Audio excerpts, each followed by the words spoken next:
मुझे ये बताइए कि जब आप सत्ता में आएंगे, आपके पास क्या प्लान है, क्या रोड मैप है? तीन फंडामेंटल बात हम लोग कह रहे हैं। हम्म। 15 साल से कम उम्र का हर वो बच्चा हम्म। जो बिहार में है, उसको इतनी बेहतर शिक्षा दी जाए कि वो समाज पर कल बोझ न बने, व्यवस्था पर बोझ न बने। हम्म। वो व्यवस्था, उसको अच्छी शिक्षा के लिए सरकारी स्कूल की व्यवस्था सुधारी जाए, और अगर सरकारी स्कूल की व्यवस्था जब तक नहीं सुधरती है हम्म। तब तक उसको ये अवसर दिया जाए कि उसके माँ बाप उसको प्राइवेट स्कूल में भेजें, उसका खर्चा सरकार भरे। हम्म।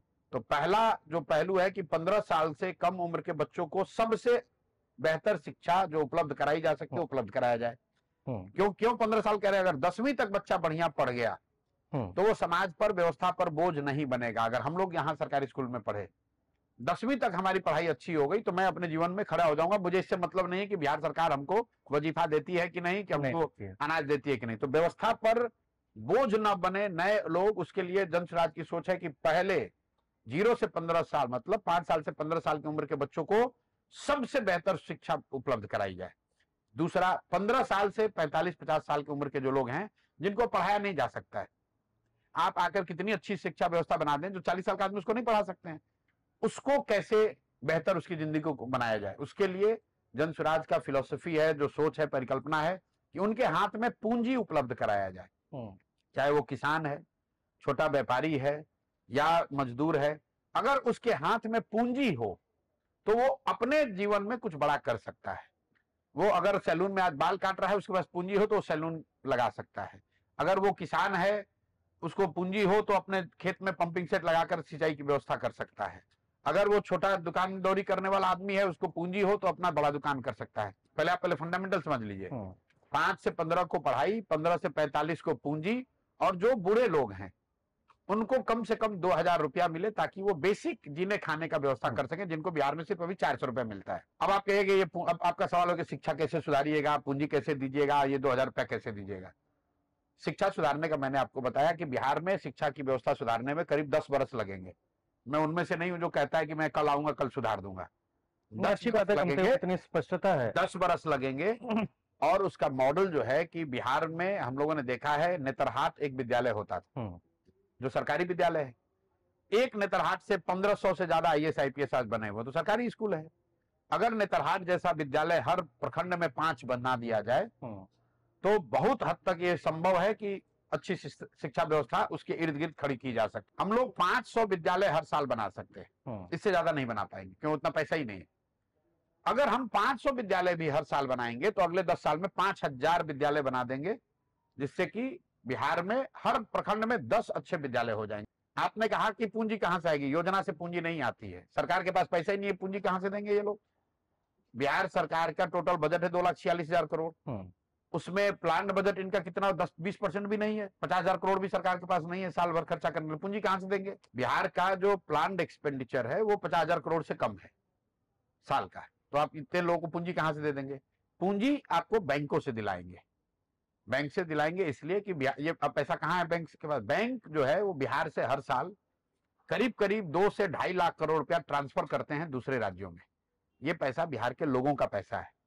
एक रेशियो होता है आरबीआई का, जिसको कहते हैं सीडी रेशियो, जो ये बताता है कि कितने बिहार के लोग कितना पैसा बैंकों में पैसा जमा कर रहे हैं, और उसके एवज में कितना पैसा बैंक यहां लोन के तौर पर, पूंजी के तौर पर लोगों को दे रहा है।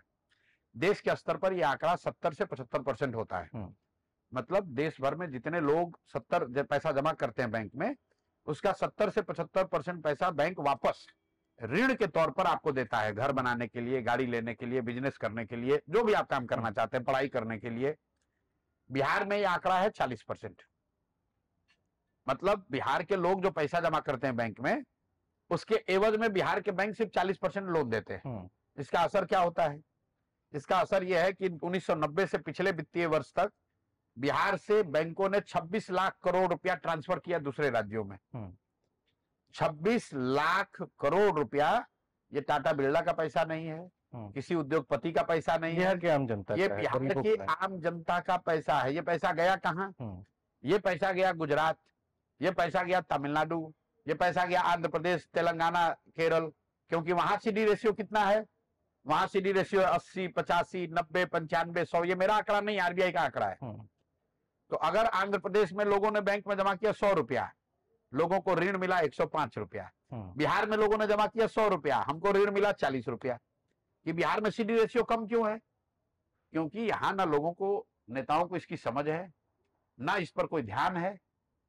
और ऐसा नहीं कि ये बैंकों की मनमर्जी है कि वो जहां चाहे वो करें।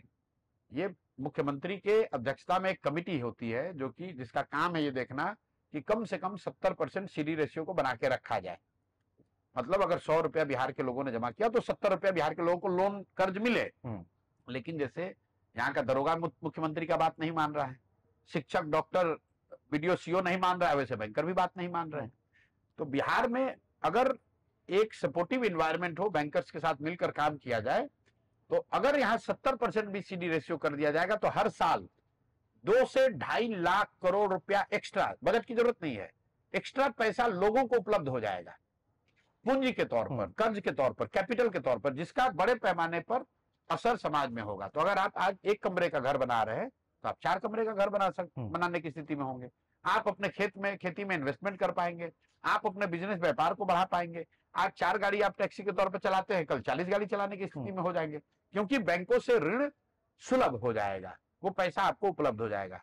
तो पहला है शिक्षा, दूसरी है पूंजी, और तीसरा, हम लोग ये नहीं कह रहे कि हम बिहार के जितने गरीब हैं सबको बढ़िया बना देंगे, लेकिन जो 400 रुपया मिल रहा है उसको मैं 2000 रुपए करना चाहता हूं। क्यों करना चाहता हूं?